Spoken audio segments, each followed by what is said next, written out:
I'm Daniel, 32 years old, and for most of my adult life, I've been the invisible scaffolding that held my family up.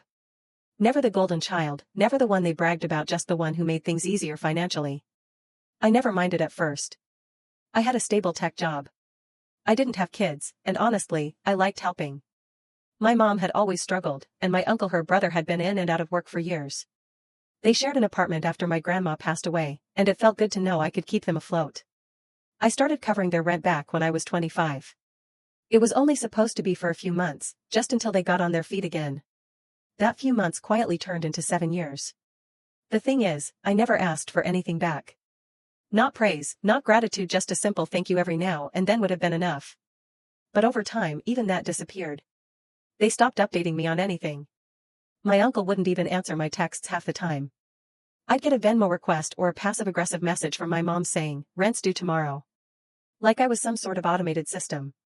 I chalked it up to pride. Maybe they didn't like needing me. Maybe it was easier for them to ignore the awkwardness by pretending it wasn't a big deal. I kept my head down. I focused on work. I paid the bills. Then, last November, something happened that made everything snap. It was a Tuesday evening. I was cleaning up after dinner, about to call it a night, when I got a voice message from my uncle.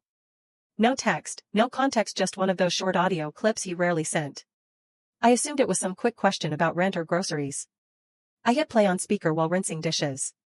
What I heard made me freeze. The message clearly wasn't meant for me. It was a recording of him talking to my mom, laughing, no less. His voice was casual, light, like they were catching up over coffee.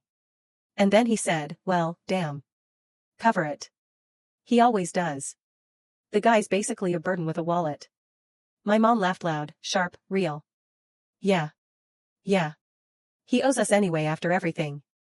Then someone, I think it was my aunt's voice, chimed in. "Does he even ask where the money goes?" "Nope," my mom replied. "He just pays and stays quiet like a trained dog." The message ended there. I stood still for a long time, dishes in the sink, water running. That phrase, "a burden with a wallet," echoed in my head like a bell that wouldn't stop ringing. I didn't even feel angry at first, just hollow, like I'd been yanked out of my own life and dropped into someone else's cruel little joke. All those birthdays I helped fund. All the rent checks, utility bills, emergency repairs. The time I canceled my trip to Iceland so I could cover their heating bill during a rough winter. I thought I was helping. I thought I was part of a team, a family, and they'd reduced me to what, a bank account? I didn't reply to the message. I didn't call them. I just sat with it. The days that followed felt surreal. I kept going through the motions at work, but my mind wasn't really there.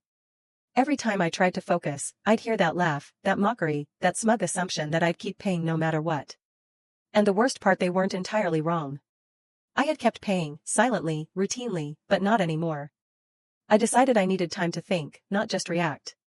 I started journaling, tracking every payment I'd made since I was 25. I pulled old statements, texts, Venmo records.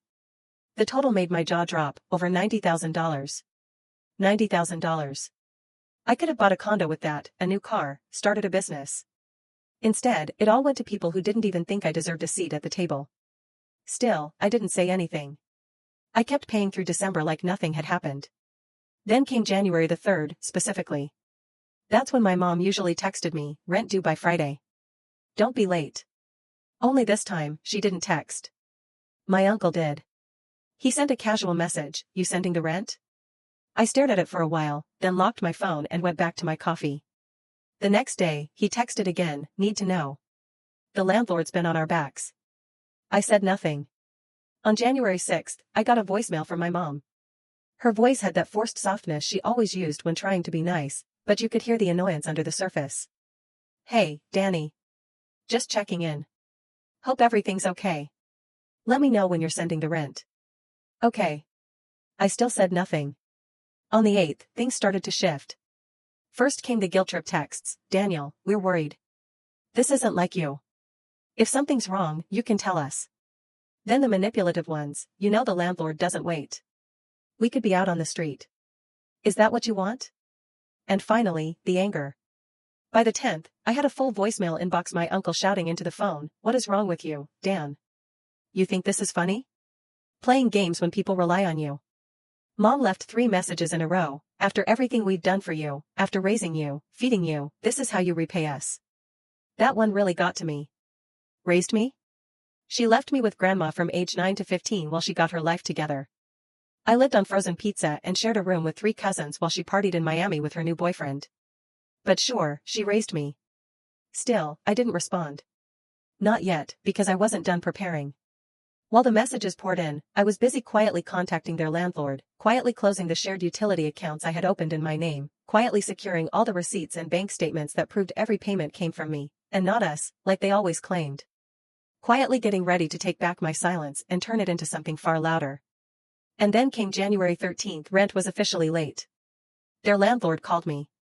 He was confused. He said my name was on the email contact list. He wanted to know if I'd be covering it late again or if he needed to initiate eviction procedures. I asked him to send everything in writing. He did. And that was the day I finally drafted my reply to my mom, to my uncle, and to the rest of the family that had grown used to my invisible support. But before I hit send, I added one more thing: a voice message. And when they played it, they'd hear something they never expected. Because I didn't just sit quietly this time. I told them exactly what they'd said, word for word. I reminded them of the Iceland trip I skipped, the times I bailed them out, the years I didn't ask for thanks. And then I asked one simple question: do you laugh about everyone who saves your neck, or was it just me? I ended it with, rent's due. Good luck. And then I turned off my phone. That was 3 hours ago. Now I'm sitting by the window, watching the sky turn gold over the skyline, sipping the best cup of coffee I've ever had. And my phone has started vibrating again. The first message came from my Uncle A. Voice note again. I almost didn't play it. I figured I'd heard enough of his voice to last me a lifetime, but something told me to listen. His tone was different this time. No smug laughter, no casual dismissal, just panic. Dan, look, I don't know what that message was. I think you misunderstood. We were just joking. You know, families joke. That's what we do. Joking. I closed my eyes and leaned back in my chair, letting the words sink in. The way they'd cackled didn't sound like joking. It sounded like years of built-up resentment, of seeing me not as a son or nephew, but as a resource. More messages followed. My mom left 3 in a row. Her voice wavered in each one, teetering between guilt and indignation. Daniel, please. You know I didn't mean what I said. That was taken out of context. Another, you're blowing this out of proportion. You've always been so sensitive. Don't let one silly comment ruin everything. And then, we're your family. You owe us at least a conversation before pulling something like this. Ah, there it was again, that word. Oh, they always circled back to that. I'd spent my whole life being told in small, veiled ways that I owed them, that it was my duty to give, to support, to never question, that my existence was the result of their sacrifices, and I'd better spend the rest of my life repaying that invisible debt. Even when I graduated college and landed my first job, my mom's first reaction wasn't congratulations. It was, now maybe you can finally start giving back. I thought she was joking then. She wasn't. Around noon, I started getting messages from extended family. My cousin Sarah texted, "Hey, Mom says you're refusing to pay rent and might let them get evicted. Is everything okay?" Another cousin I barely spoke to sent, "You're better than this, Dan. Don't let pride make you cruel." Cruel. Funny how quickly the narrative changed once the money stopped. By 3 p.m., I got a call from the landlord again. He said they'd missed the grace period, and if payment wasn't made by the 15th, he'd have no choice but to start the eviction process. I told him politely that I was no longer involved with their payments and he'd need to speak to the tenants directly. He paused, then asked if I was okay. I don't know what came over me, but I laughed. It was the first time I laughed in days. Actually, I told him, I think I'm better than I've been in years. He thanked me for my help over the past few years. Apparently, he knew I'd been covering everything and had always assumed I was doing it by choice. I told him I had been until I found out I'd become their punchline. That night, I sat alone in my apartment. No calls from work, no obligations, no financial fires to put out for anyone but myself. It was quiet, and the quiet felt like peace. But it didn't last. The next morning, I opened my door to find a handwritten letter on the doormat from my mother. The handwriting was rushed, messy. Inside was a single-page note scribbled in ballpoint pen. It read, "Daniel, I can't believe you would do this. You're tearing the family apart. Your uncle was talking about moving out, and I have nowhere to go. I'm sick of being punished for one stupid joke. We never asked you to pay for everything you just did. If you're going to turn your back on us over something so trivial, then maybe you were never really family to begin with." Mom. I stared at the paper for a long time. My heart didn't race. My jaw didn't clench. I felt nothing. Not even anger anymore. Just clarity. That letter said everything I needed to hear. That even now, with the floor beneath them starting to crack, they were incapable of admitting they'd done anything wrong. No apology, no reflection, just deflection, guilt, manipulation. But I was done being manipulated. That evening, I packed up a small suitcase. I'd already requested 2 weeks off work, my first real vacation in years. I booked a quiet cabin upstate, surrounded by forest. No Wi-Fi, no cell service, just peace. Before I left, I did one last thing. I sent a group message to every family member who'd texted me in the past few days. It read, "I'm stepping away for a while. I've spent years supporting this family financially and emotionally, often at the cost of my own mental health. That chapter is over. I wish you all well. If anyone reaches out to guilt, shame, or lecture me, you'll be blocked. Take care." Then I turned off my phone. I drove for 3 hours, breathing in the freedom with every mile. It wasn't until I reached the cabin, unpacked my bags, and settled by the fireplace that I felt it, relief. For once, I wasn't waiting for the next request, the next demand, the next crisis I'd be expected to solve. I was just living. And for the first time in my adult life, I realized something that hit me like a revelation. I don't owe anyone anything. Not my silence, not my money, not my peace. And when I return from this trip, I'll be doing something that will make that message very clear. 2 weeks passed like a dream. Every morning I woke up to birdsong instead of the jarring ping of a Venmo request. I made coffee with fresh grounds, not instant. I read paperbacks by the fire, hiked through trails that smelled like pine and wet earth, and fell asleep each night with the kind of quiet that didn't feel empty. It felt earned. I didn't miss my phone. I didn't miss the guilt, the passive-aggressive texts, or the constant sense that I was a walking ATM with a pulse. I missed nothing. But I wasn't naive.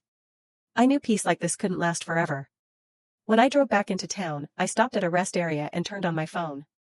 It had a moment of hesitation, like even it wasn't sure it wanted to be dragged back into the chaos. And then, like floodgates bursting open, the notifications poured in. 37 texts, 4 missed calls, 6 voicemails, 1 message from a number I didn't recognize that simply said, "It's worse than you think." I didn't check them. Not yet. Instead, I drove straight home, unpacked my bag, and sat down at my kitchen table with a notebook and pen. I had a plan to execute. It started with the lease. See, while I wasn't on the lease for their apartment, I had signed a personal guarantee for the utilities and cable. Years ago, they had trouble getting approved on their own. Just until we build better credit, they said, like always. So, the first thing I did was contact each provider: gas, electricity, internet. I'd already notified them before my trip, but now I submitted the final paperwork to formally terminate my guarantee and close the accounts in my name, effective immediately. Next was the financial audit. Remember those records I compiled, the years of payments, receipts, and account transfers? I emailed them to myself from every angle, saved in multiple cloud drives and flash drives. Then I packaged them all into a neat PDF and titled it Daniel K. Voluntary Financial Contributions to Relatives, 2015 to 2023. I sent it to my accountant, who was baffled I hadn't said anything about this sooner. His exact words were, "You could have bought a small lake house with this." "Yeah," I said, "but I bought silence instead." He laughed, but not out of amusement, out of disbelief. I told him I needed documentation ready in case my family tried to claim I'd abandoned them financially or made promises I didn't fulfill. He nodded, said he'd draft something airtight. Then came the last part. The part one hadn't planned on until I read the final voicemail. It was from my uncle. And this time he didn't yell. He didn't guilt trip. He begged. His voice was hoarse, shaky. "Dan, listen. We got the notice. The landlord's serious. We've got 2 weeks to vacate. Your mom's freaking out. I'm scared, man. I know we messed up.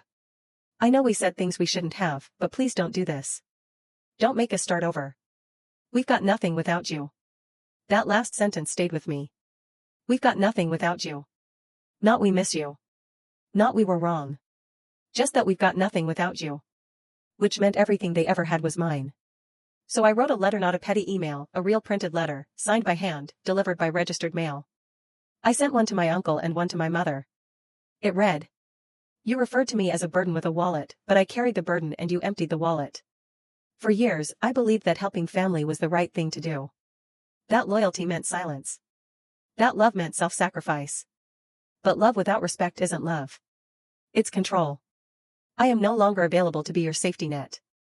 Your landlord has been informed that I am not responsible for your rent. All utility accounts under my name have been closed.